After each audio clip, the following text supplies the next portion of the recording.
This is World to Win, bringing you the latest news and analysis from a socialist perspective. Hi everyone, and welcome to another episode of World to Win. I've been here for a couple of weeks, so I'm really excited about this episode, and of course, really excited to see Toya again. How are you doing, Toya? Yara, I've missed you so much. It's so great to see you. I'm back. I'm excited to be back. I just went on vacation. I feel, refreshed. So I'm really excited for this episode too, because we're talking to one of my favorite guests. He's a repeat. I'm very excited for him to be here today. Don't spoil it. Okay, sorry.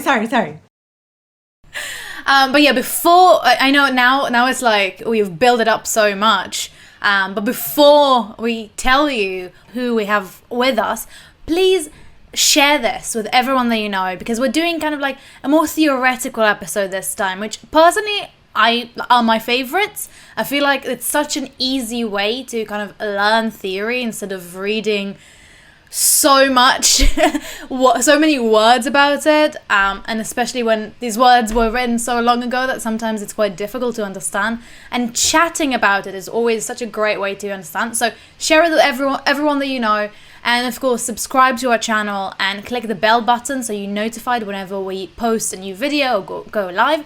So now that we've got out of the way, this episode is going to be really, really interesting, because we are Trotskyists. We call ourselves Trotskyists. And the Russian revolutionary and Marxist Leon Trotsky, who kind of we follow, he's got this theory of permanent revolution, which I think is a theory that kind of has this bad name, bad reputation. And I think a lot of people don't really understand what it actually means. So really exciting to kind of delve into it and see what it actually means. And when we talk about theory, we don't mean philosophy in the abstract. We don't mean it in an academic sense. We're talking about developing and sharpening ideas that can actually change the world. That is what we talk about when you say theory.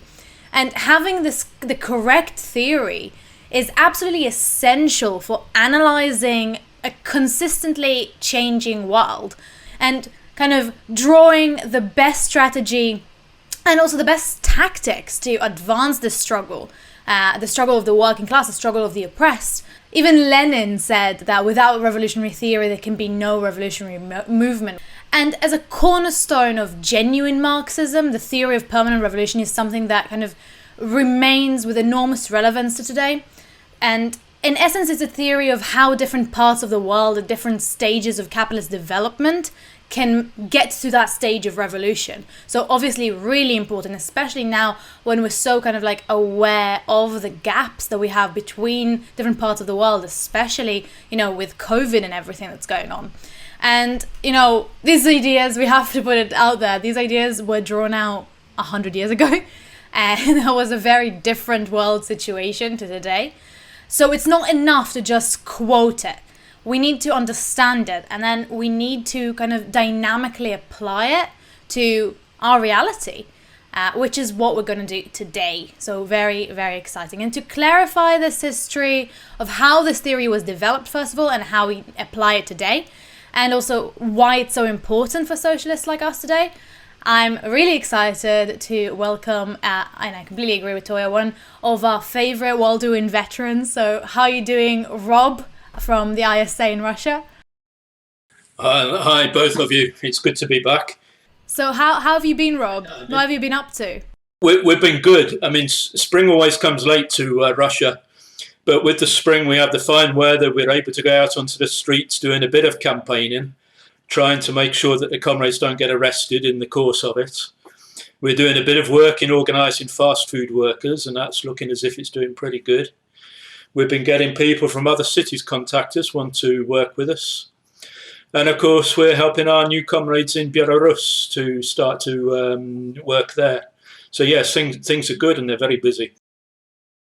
Sounds really busy, and also it's always amazing to hear what the members in Russia are doing, because the situation there is kind of indescribable for anyone who is in a different kind of place, is maybe a bit more lenient when it comes to protesting. So really good to hear about it, and how much work you're doing as well. But I think today, obviously, we're going to talk more about the theory behind it, which I think even in the context of like talking about where Russia is super important. But before we go into kind of applying it to today, I want to go back to kind of like understand the context that Trotsky developed the theory of the permanent revolution.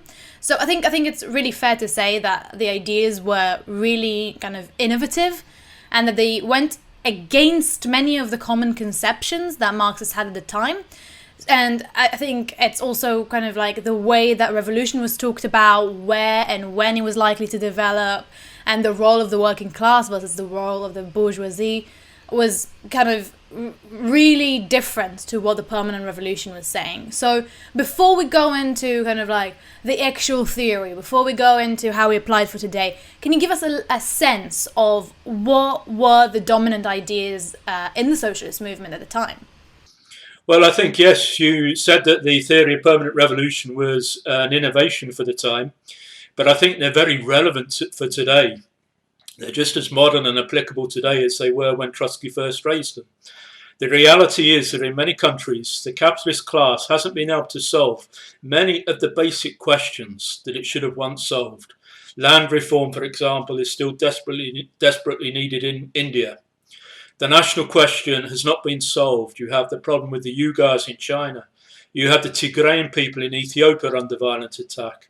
There are still major problems in Europe, in Catalonia, in Scotland, in Northern Ireland, for example. And you don't have stable bourgeois democracy in many countries. You can talk about just recently the protests that have taken place in Belarus, in Colombia, in Myanmar. And this is what Trotsky's theory of permanent revolution is all about. How do we resolve these questions in the modern world? And I think it's worth remembering that actually Marx first raised the idea of what he called the permanence of revolution, which he based on his experience of the 1848 revolutions in Europe, particularly in France. Because he explained then how the revolution developed so quickly, even the most moderate middle classes found themselves following the proletariat. And the proletariat, during the course of events, began to rally around revolutionary socialism. And that, if you like, is the very beginnings, or a very, very basic understanding of what we mean by the theory of permanent revolution.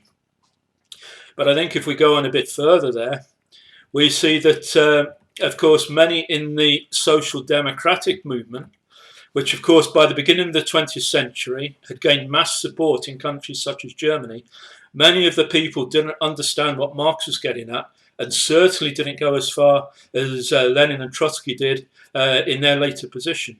The German Social Democrats, for example, they had a mass organisation. They had deputies in parliament, trade unions under their control. Many of their representatives had been integrated into the system. They argued that capitalism could be reformed into socialism, bit by bit. We always used to say, when we heard that, if you try and declare a tiger bit by bit, you will get hurt. And that's what happens if you try and reform capitalism when it's in a severe crisis. Other socialists had a more schematic, mechanistic interpretation of Marx's works. Marx said, and of course he was correct, that society develops from feudalism to capitalism to socialism. Now, they interpreted that to mean that society develops step by step. In other words, that there are stages, what we call the theory of stages, or the stagist approach. I'll talk a bit about that a bit later, maybe. But they saw, as a result of that, that the main task of socialists was to help the capitalists first to develop their revolution, and then they could start fighting for socialism. And we've seen that in the last 50 years in many, many countries, when communist parties have used that stages theory to delay the actual fight for socialism itself. And of course, those two ideas contradicted the whole position of Marx and Engels. They argued the task of the proletariat is to fight for political power. This was a position that was held by revolutionaries such as Lenin and Trotsky, even though for a short period they formulated it in a bit of a different way. So excited you're here to talk about this, Rob. Like I said, I always love when you're on the show. You have such an easy way to explain some of these deeper ideas. You know, Yara was explaining that this is a more theoretical episode, but we don't want to make it seem like it's something that you have to study. And so having you on to explain the process of how these ideas came to be, I think are super important. And, it's one of the parts of being in a Marxist organization is we analyze things as they progress, and we look at history, and we study things of the past to learn how we can act in the future. And of course, as Yara said, these ideas were created 100 years ago, but we had capitalism 100 years ago, and we still have capitalism today. So we're still fighting that same fight. But Trotsky himself, he didn't just come to this idea out of nowhere either. He was studying things from his history and of his past to get him to the conclusions of permanent revolution. And so what I'm referencing is the 1905 revolution in Russia. The 1917, that's the famous one. That was the very successful one. But many people are unaware that there was something happening in 1905 as well. So can you talk a little bit how Trotsky used the experiences of that time to help him draw his conclusions? Well, yes, of course. 1905, as you said, was the first revolution in Russia, and it was widespread. I live in Moscow, and I live just down the road from the region where the 1905 revolution took place, and there's a big statue to the heroes of that time. And it was a revolution that taught Trotsky, taught is perhaps not the correct word, but Trotsky used the experience of the revolution to actually develop and fine hone the theory that he developed during the course of that year. 1905, we should remember, started as an almost naive plea by thousands of workers who were led by an unconventional priest, this Father Gapon, who some say was a Tsarist agent. He led the workers on a demonstration to deliver a petition to the Tsar in his palace, asking the father of the people to come out and help them. And of course, the Tsar wasn't so friendly. He sent his troops out. They fired on the demonstration. Hundreds were killed. And that since then has been called Bloody Sunday. This discontent was driven by the dire poverty of the peasantry, the oppression of the national minorities, and there were many, and there still are in Russia. And it followed on from a wave of workers' strikes, which started in the south, in the Caucasus, around the oil fields in Baku, before reaching Petrograd. And of course, it was all exasperated by the disastrous Russo-Japanese War, in which the Tsar lost his whole Pacific fleet almost in one day. You also had a layer, of course, of the developing middle class and the new bourgeois, who were fed up and who couldn't exist within the straitjacket of the old Tsarist autocratic system. So as you had the demonstrations, the peasant uprising, the strikes spreading across Russia, they developed eventually, by October, into an all-out general strike in Petrograd itself. And during the course of that, you had the establishment of a Petrograd Soviet.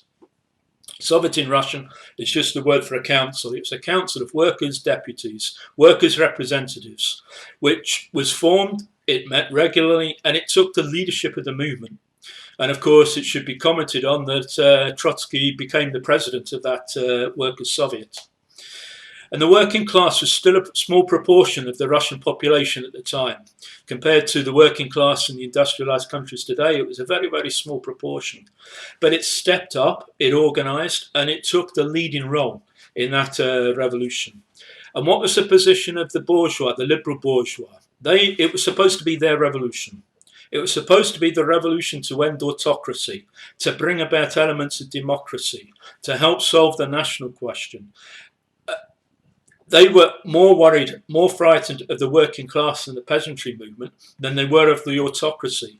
So they spent the whole year trying to cuddle up to the autocracy. In the run-up to the revolution, they'd organised a whole series of banquets where they invited leading figures from the autocracy and liberal society to raise money to argue for reforms, democratic reforms. And of course, the Tsar completely ignored them. And it was out of these experiences that Trotsky developed his theory of permanent revolution. And actually, his theory of permanent revolution is actually, it sounds difficult, but if you think about it, it's not that difficult to grasp. I'll just point out some of the key features of it. In countries with underdeveloped capitalism, The bourgeois class is too weak to achieve its own democratic and national emancipation. Only the working class, leading the nation with the support of the peasantry, can do this. The land and the national question can only be solved by an alliance between the workers and peasantry under the leadership of a workers' revolutionary party, but only by conducting an irreconcilable struggle against the national liberal bourgeoisie. If the working class, led by the Revolutionary Party, comes to power, in implementing the task of the democratic revolution, it soon confronts the questions of bourgeois property. The democratic revolution becomes a socialist revolution, and it therefore becomes permanent. And actually, in earlier descriptions, they called it not permanent, but unbroken. It was an unbroken revolution that continued. A socialist revolution, whether in a backward or a long-established capitalist country, clashes with national limitations. Therefore, it has to spread internationally. The socialist revolution begins on the national arena, it unfolds on the international, and is completed on the world arena. And if you look just at one or two examples from Myanmar today, you see the situation there. If the masses in Myanmar who are fighting heroically want to defeat the army, one of the main things they have to do is to break the economic might of the army, the big conglomerates that the army controls, that it gets its income from. It's going from democratic rights into economic rights. And if Myanmar wants to win and survive as a new democratic society, it also has to confront the situation with its neighbours and, of course, the situation in China. So it becomes an international revolution that is needed. And I think in that sense, we see that the revolution of 100 years ago is still extremely relevant for today. Thank you, Rob. I think this is like a really good and concise explanation to what the permanent revolution is. And I also think, in the last 10 years, especially, I think it's quite instinctive for a lot of people to see how that works. We've seen kind of like revolutions spread around, and we're seeing that kind of how you can't kind of divide the world when you talk about revolution, and how the consciousness of the working class is, and especially now 100 years after, much more kind of unified. But I was wondering if we're still 100 years ago. Obviously, these ideas were, like you said, were kind of influenced by the 1905 revolution. But did they have any impact on the 1917 revolution as well? Well, they did, because 1917 was actually the implementation of the permanent revolution into life. And it came as a shock to some of even the leading Marxists of the time. We should remember that the revolution in February 1917 broke out. It was initiated by a strike of women textile workers. And basically the demands of the protesters, they wanted an end to the killing fields of the First World War. They wanted wages and a shorter working week. The peasantry and the soldiers, they wanted land so that they could go and grow enough food to feed their families. And overwhelmingly, the revolutionary workers, the soldiers and the peasants were demanding an end to the monarchy. And what came into power in February of 1917 was a provisional government. It was a coalition of pro-capitalist parties, and it included social revolutionaries and it included Mensheviks, even some Mensheviks who claimed to be quite left-wing. But they failed to deliver on any of these promises. They didn't end the war. They didn't give Finland the right to self-determination, for example. They didn't distribute the land. And every time they were asked to do that, they were told, wait until we have a constituent assembly formed at the end of the year. And as it became close to the Constituent Assembly, the programme that they developed made quite clear that they were not going to implement anything in support of the ordinary working people, the peasants, the soldiers, and so on. And what we saw in effect was the Mensheviks, who called themselves Marxists, who called themselves revolutionaries, they actually implemented this stages theory. They thought that you should prop up a capitalist government, allow the capitalist government to introduce democracy, and then at some time in the future, maybe we can start the fight for socialist ideas, because after all, Russia is a backward country. I think we also have to understand that the Bolshevik party wasn't a monolith. There were different trends within the Bolshevik party. There were right-wing Bolsheviks, people like Kamenev and Stalin, who were editors of Pravda at the time, they declared their support for the Provisional Government, in brackets, in as far as it opposes counter-revolution. Now, they immediately came into conflict with a whole wide layer of revolutionary workers from the revolutionary regions of Petrograd, such as Vyborg, the revolutionary sailors from Kronstadt, layers of the soldiers who had been inspired by revolutionary agitation and so on, who understood almost instinctively that the provisional government was not their government, that you had to carry on the fight. And the people that represented that carrying on of the struggle was Lenin when he returned to Russia in April of 1917, and a little bit later when he was eventually released from the British concentration camp in Canada, Trotsky when he arrived in Russia. And what did they say? Lenin was a brilliant theoretician. He built the Bolshevik Party, but I do think that he had a little bit of a woolly position on this question before the revolution itself started. And that's very uncharacteristic for him because he was usually very, very sharp. What was his position? Before the revolution broke out, his position was you should fight for a socialist revolution, but he thought that the fight would be under the leadership of the working class in alliance with the peasantry. And what it actually implied was that at the end of the day, the peasantry, which is far stronger in numbers, would overwhelm the working class in this.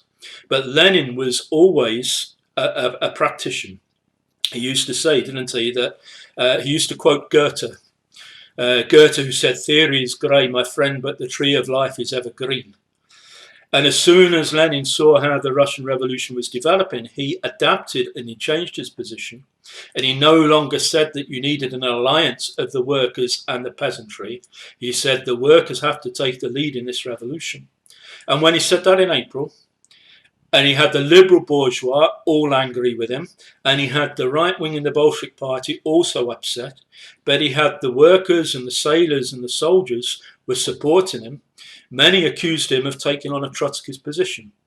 And in reality, that is what had happened, because Trotsky's position all along had been there should be an alliance of the working class and the peasantry under the leadership of the working class, which is a very fundamental point. It's not a general alliance of all classes together, but one that is led by the working class. And so when Lenin came back, he spoke. He said that there should be no confidence in the provisional government, that the working class should organise against the provisional government and struggle for the overthrow of capitalism in Russia itself. And I think that it's very important to understand that, because what happened later in other countries is an indication of how things shouldn't happen. So in other words, the Bolshevik position became one.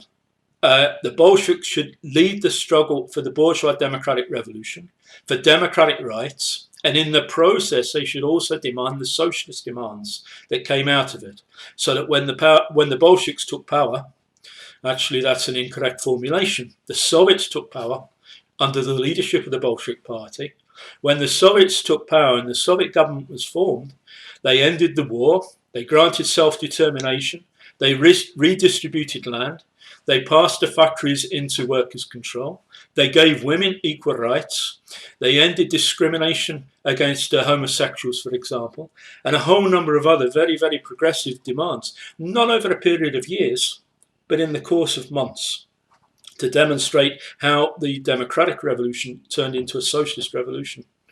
I love hearing stories of people kind of learning in the moment. You know, Lenin thought one thing, and then as it was playing out, he realized he was wrong and he adopted a new take on the situation. I love that, you know, it's kind of like a humbling story, if you will. But also you were emphasizing the focus that needed to be made and still needs to be made today on the working class. And I'm glad that you highlighted that. I think that's very important. And these lessons that we're talking about, though, they don't just apply to Russia, you know, during that time. You mentioned even in current times, Myanmar, for example, but, you know, 100 or so years ago, we saw China go through a revolution. And yeah, although that was a failed revolution, a lot of the theory and lessons can be applied to what happened there. And the question of the Chinese Revolution, I think, is actually coming around a lot with young people in particular, asking about, what happened there. So can you explain, what were the mistakes that were made in the Chinese Revolution? Well, yes. I mean, as you say, the lessons from the permanent revolution are extremely relevant today. We used them in the intervention that we had in Belarus, in Myanmar. The issues come up in a whole number of other countries. These issues are coming up time after time after time. But as you say, the issue of the Chinese Revolution, the revolutionary events in China in 25 to 27, were a tragedy, because if there had been a victory for the Chinese Revolution then, it would have changed the world in many, many ways. First of all, it would have stopped the Stalinist degeneration in Russia itself. It would have put a block on that. It would have inspired revolution in other countries. We could have been talking about a global revolution. But of course, that didn't happen. And we have to understand why, so that we don't make the same mistakes. And I think the first thing to point out is when the events started, I think it was in in the middle of 1925. You already had the death of Lenin. Trotsky was being eased out of influence within the Bolshevik Party. I wouldn't say that the whole process had been carried through to the end, but the process had started and so on. And that the Chinese Communist Party, which at one time had been quite a powerful force, it even had, I think, at the beginning of the 20s, something like 60,000 members. It was a significant force, even in a big country. But unfortunately, it was being advised and pressured by the Comintern, the Communist International, which had already started a process of Stalinist degeneration alongside the Stalinist degeneration that had started within the Russian Revolution itself. And the argument was, at least the Stalinists said, that China is a backward country.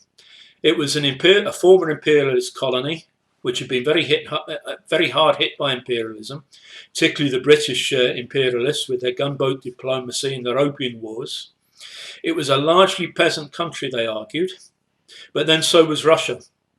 And in China, you had seen the development very quickly of a relatively small in numbers, but a very militant working class that was beginning to play the same role that was played by the Russian working class in the period before the Russian Revolution. You'd had a whole period of student and worker protests. And then in the middle of June 1925, British and French machine gunners shot down dozens of strikers. And by doing so, they provoked a 40-month-long uprising in Canton. The result of the uprising was imperialism was paralysed. The workers had elements of workers' control over society. For example, they shut down the opium dens. They shut down the gambling joints. They set up an improvised Soviet, or something that was very similar to the Russian Soviets. But the Communist Party, that in Russia would have been stepped into the Soviets and used the Soviet to lead the revolution, the Chinese Communist Party, under the influence of the Stalinists, had a different position. They went back to the position. They said that the Communist Party should support the Kuomintang, which was the bourgeois nationalists, quite a reactionary party led by Chiang Kai-shek. The Communist Party argued that the task in China was to establish a bloc of four classes: the workers, the national capitalists, the peasantry, and the urban petty bourgeois. I suppose it's what you could call Menchevism with Chinese characteristics, if you want to be a bit flippant about it. The communists were told to join the Kuomintang. The Kuomintang was asked to join the Comintern. Stalin praised the revolutionary Kuomintang and its revolutionary leadership. But behind this deception, the counter-revolution was raising its head. Gradually, the Kuomintang was moving to crush the workers' movement.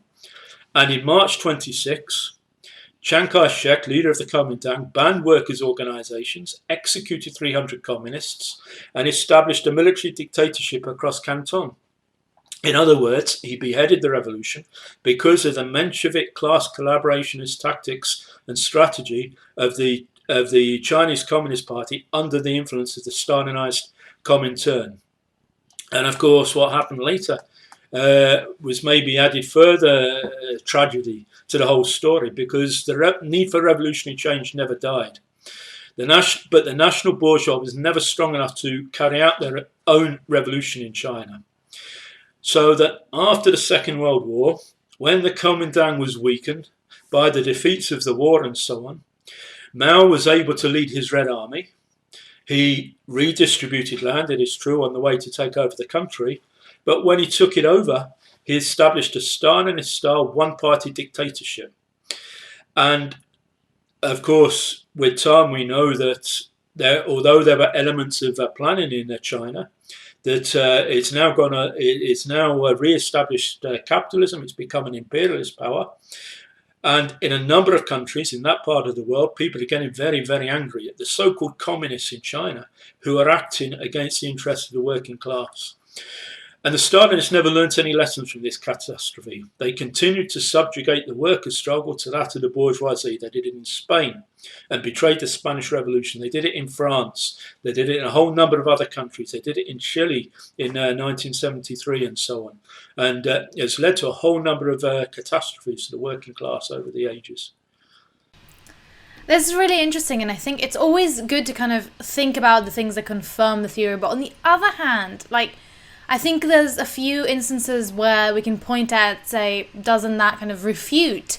So, we have kind of the post-colonial world, and the neo-colonial world, or developing world, however you want to call it. And we've seen a lot of industrialization and also significant economic development, obviously not as much as we've seen in other places, but we have seen some progress in the neo-colonial world. So doesn't that in some way kind of disprove the theory of permanent revolution? That the fact that they can be developed on a capitalist basis? Or is there more to it than that? I don't think so. I don't think anybody would disagree that the world, including many neo-colonial countries, has developed in the last 100 years. We've seen new technologies, new communications, new medicines. And they all show the potential there is for humanity to develop if rationally managed in a sustainable way. But despite all the efforts of the medical staff, the frontline workers and the scientific community to combat the virus, capitalism still cannot ensure all countries get the vaccines they need. I can give a couple of examples. Maybe the first one is an example of the permanent revolution in reverse. 30 years ago, the Stalinist states of Russia and Eastern Europe collapsed. The bureaucratic, mismanaged, planned economy was dismantled and capitalism was restored. And yet, if you look over the whole wave of parts of Eastern Europe, Belarus, Russia, Azerbaijan, a whole number of other countries, the new capitalist class has been too weak to establish stable democratic systems. The economies are more akin to the neo-colonial world, dependent on raw material exports. And the national question and imperialist intervention have caused many wars in the region. And if you want a more classical example, let's go back to Myanmar, one of the poorest countries in Asia. Now, it's true that Myanmar in the last 10 years, I think since 2008, has been an exception. It has experienced economic growth. But the growth has been on the basis of the imperialist countries using the cheap labour in Myanmar for the textile industry and so on, because it's now cheaper than using Chinese labour. And it's been linked to the repression of trade union rights. It's been linked to the arrest of the journalists. And the NLD government, that the world bourgeois seem to see as a hero at the moment, could only govern with the tacit agreement of the military. It was unable to solve the national question, and in fact was involved in brutal attacks on the Rohingyas a few years back. And so if you look at what is happening now, the heroic uprising against the Tatmadaw, the Myanmar army, it can win. But it can only win if the working class step to the forefront to take the political lead. Because if they lead the leadership of the struggle in the hands of the National Unity Government, it's already making a mess of it. It's already not involving the national groups, the different ethnic groups, in a way that is democratic. It has already started to have negotiations with the Chinese regime about how Chinese interests can be defended in the country. It won't dare to combat the army by combating the military economy that is set up that finances the army. And of course, it won't stand up to the multinational companies, including companies like Chevron and Total, the oil companies, that have just said that they're going to cut paying dividends to the Myanmar military, but at the same time are giving all the money they get from the sale of oil and gas. And unless the working class step up to take the leadership in this struggle, and of course it's not an easy task to do, unless it guarantees national self-determination, unless it guarantees the right of workers to form trade unions, introduction of a minimum wage, and all the other issues that come across, then unfortunately the most likely perspective is that the country will develop into a civil war situation, along the lines of what happened in Syria 10 years ago after the popular uprising there against the Assad government. So yes, I think it's very relevant today. And I think it'd be very wrong of us to ignore the lessons. I love how we're able to take this discussion into a historical context and a current day context. I think that's so important. So on that theme, before you mentioned, 100 years ago, they had this sort of stagist approach. And you talked about how that was incorrect. Do we still see this approach today? Well, you do, but there's two sides to this question. There are still a few communist parties in the world that still have a certain base amongst the population and the working class. And I think in every case, they still have a fundamentally Menshevik path.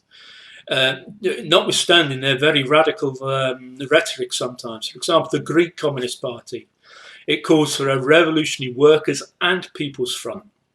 The South African Communist Party is part of the coalition government with the corrupt capitalist ANC. The Communist Party of India, Marxist-Leninist, which is in power in some of the regions, according to its program, it wages a relentless battle against reformism, revisionism, liquidationism, bourgeois liberalism, anarchism, and all other erroneous ideas and trends, both inside and outside the party.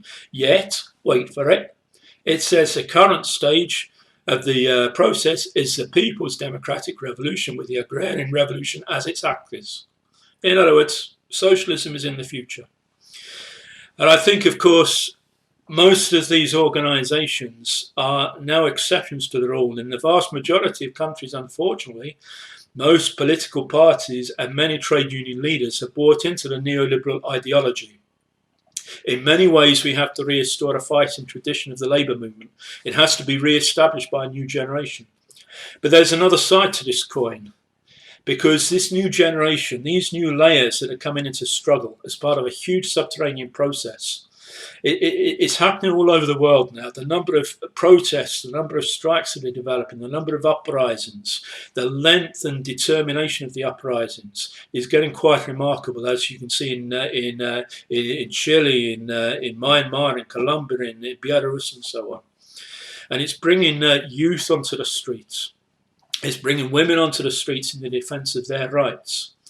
And I think it is inevitable that as these masses move into struggle, inevitably a large layer will initially, in the absence of a strong left-wing presence, start with illusions in the liberal bourgeoisie. We saw it in the illusions that the masses had in Belarus with Tikhanovskaya, in the early days with the NUG government in Myanmar and so on. But as the process develops, you see a layer of these people are beginning to draw conclusions of no longer can we trust these governments. And it's beginning to happen in Myanmar at the moment, particularly amongst youth who are beginning to lose their illusions in the NUG government and so on. And those layers will look for a more working class socialist alternative. And that's the second side of it. There are some old parties that are not going to build a real revolutionary process. We can push them to one side, in my opinion, in most countries. Of course, it's not everywhere. But In other places, you have new layers, new generations coming through into struggle, and they will have illusions. But we have to find those people within those masses that are going further and drawing the right conclusions to organise them so that we can establish organisations can give a working class lead to these processes and lead them to victory in the future. I think this is really interesting. And I know we talked a lot about kind of various things that are relevant with kind of like the permanent revolution, the things that are relevant to today. And I think it's really good that we talked about them, but I want to ask you kind of like more specifically.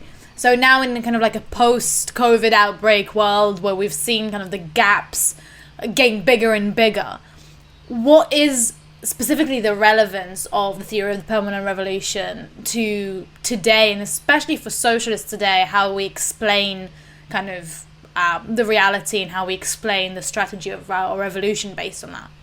Well, I think, of course, it's perhaps a bit premature to talk about a post-COVID world already happening, which I'm sure is not what you mean. But the disease, because of the failures of capitalism, is continuing to ravage large parts of the world. That in itself is an indication that there can be no national solution in this kind of situation. Whatever we do, it has to be an international struggle, which is a key part of permanent revolution. And it's in contrast with the Stalinists, who talked about there being a national road to socialism in many, many different countries. And that, together with the unfolding economic crisis, which, although it seems to have stepped back a little bit because of the stimuli, has turned the whole world upside down. It's unbelievable almost that Biden, who was an unrelenting corporate neoliberal a year ago, could now be pumping trillions of dollars into the US economy. And as a result, some of that money is feeding through into the rest of the world economy. That is causing the situation where some left-wingers are creating illusions that somehow these measures, or some form of measure similar to this, with new economic theories being developed, can somehow solve the capitalist world's problems. But we shouldn't have any illusions in that. There may be some short-term gains, if you like, but a long-term solution is not possible in this situation. We've already seen a dramatic increase in inequality between rich and poor within each country, inequality between rich and poor countries. We've seen international tensions increasing dramatically. Just in Europe alone, in the last week, another country, Belarus, has now joined the East Ukraine as a no-fly zone. If you look at the map of flights across Europe, there is a whole area in the middle of Eastern Europe where there are no aircraft flying over it. And it's an area the size of Germany and France put together. And that's an indication of the dramatic increase in international tensions that is taking place and will continue in our understanding to develop over the next period. And I think in that situation, we have to be quite clear that Trotsky's theory is absolutely relevant for today. Maybe we can rephrase it in a bit of a way. It doesn't change the meaning in any way, but maybe it just makes it a little bit more understandable or in more modern language. But I would say that in many countries, capitalism has not been able to ensure democracy. It has not been able to ensure national rights. And only the working class, at the head of the poor farmers and other oppressed groups, can do that by leading the struggle. The resolution of the land, the national question, and the economic and social questions can only be resolved by irreconcilable struggle against the capitalist system itself. And that can only be led by a revolutionary working class party. If the working class, led by a revolutionary party, implements democratic tasks, it will come into conflict with capitalist property relations, as I've already given the example from Myanmar, for example, or in Belarus, where if you had overthrown the Belarusian dictator, you would also be able to guarantee rights at work, permanent contracts, a proper wage, a pension system, and so on, which are key parts of that. If you're fighting for democratic rights, it spills over into a socialist revolution, a socialist struggle, and we return to the idea of a permanent, unbroken revolution. And a socialist revolution, it can start, as Trotsky said, on a national arena. It will then come into conflict with the national limitations. particularly in the modern world, it faces global crisis, not only the economic crisis, but the climate crisis, for example, can only be solved on an international basis. The COVID crisis can only be solved on an international basis. And therefore, any revolution has to spread internationally in order to succeed. And therefore, we're talking about not just a struggle in one country or another, we're talking about an international revolution. And that, of course, is why the ISA exists, in order to build the forces necessary to make sure that that revolution can succeed. Thank you so much, Rob, and I think this is a brilliant message to end on, because obviously we are an international organisation and we are seeing the relevance and the importance of these theories that put, I think, very accurately the way that revolutions progress and the way that generally society will progress eventually. And it's crucial not just to analyze and understand it based on those ideas, but also to take it as kind of like the tactics for a successful revolution and what actually needs to be done. And I think we've highlighted quite well today how when these ideas are not implemented or not consciously implemented, there can be really grave mistakes that are being made. So thank you so much for being here, Rob. It's always a pleasure to have you on A Well to Win. And thank you again. Hope to see you very soon. Me too. What a great episode. I'm so excited we got to see Rob again, but now we're here for the shout out of the week. And this week we are shouting out LSR, which is the International Socialist Alternative in Brazil. They've been out in the streets all this past weekend and this past week protesting against Bolsonaro's, murderous policies, as we talked about a few weeks back here on World to Win. So we want to give them a shout out. They always, their work is so inspirational in Latin America. And yeah, so we wanted to shout them out. But next week, we are going to talk specifically about what is going on in Latin America, in Brazil, and also the uprising in Colombia, which I've been dying to talk about because it's, pretty amazing, what workers are able to do when they organize and fight back. So make sure you tune into that. So next week, we will see you with our Latin American special. Yara and I will both be here again. So tune in then and make sure you subscribe to our channel and share this video. See you then. This is World to Win. Every Sunday, we broadcast with speakers from across the globe, bringing you the latest news and analysis on the fast-moving global events from a socialist perspective. Subscribe to the International Socialist Alternatives YouTube page and click the bell to get notified when we go live for a new episode. Like us on Facebook and follow us on Instagram, because there's a lot to do and we have a world to win. When we fight! When we fight! When we fight! Solidarity!